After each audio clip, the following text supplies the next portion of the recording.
nombrar a 3 de los grandes representantes de la educación inclusiva. Debido al alto número de casos de exclusión en los colegios, nos hablarán sobre sus conocimientos, estrategias y experiencias sobre la inclusión.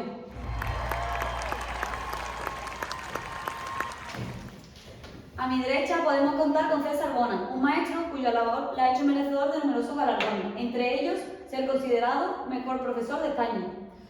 Buenas tardes, estoy encantado de estar aquí en este programa.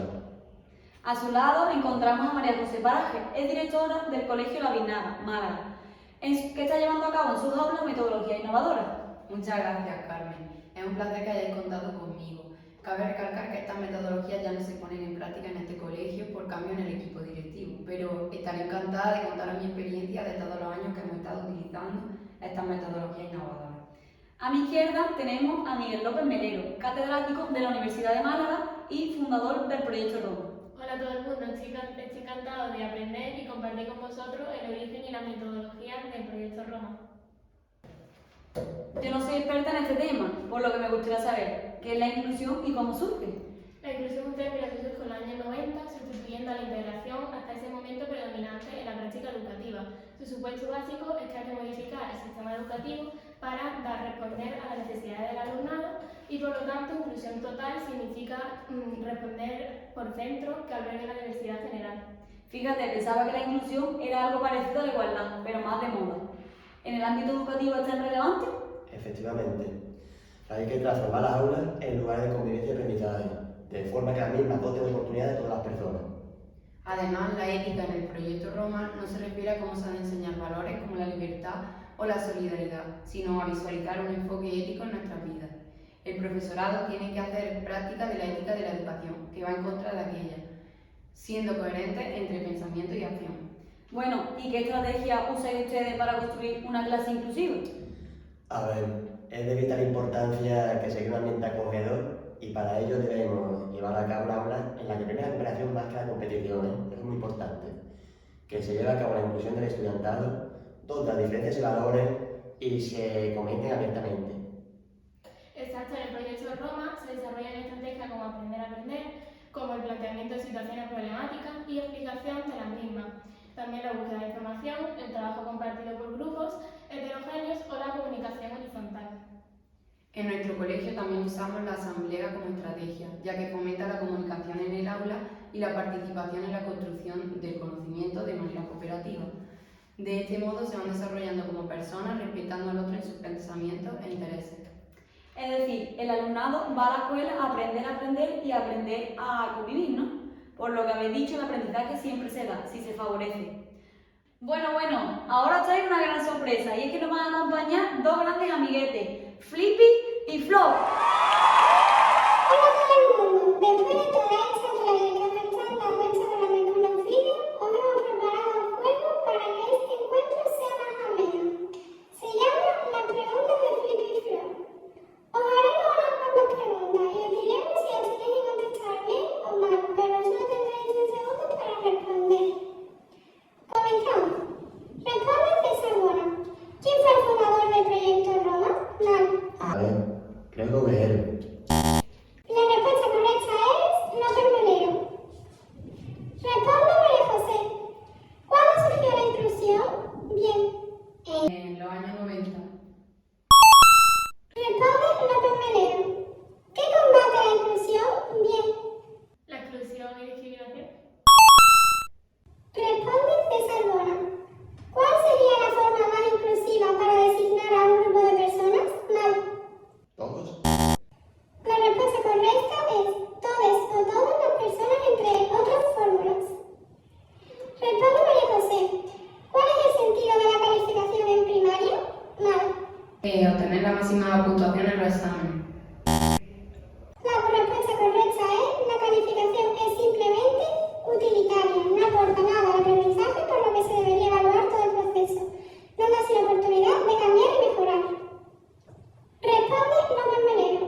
cómo lleva la construcción de teorías a partir de la práctica?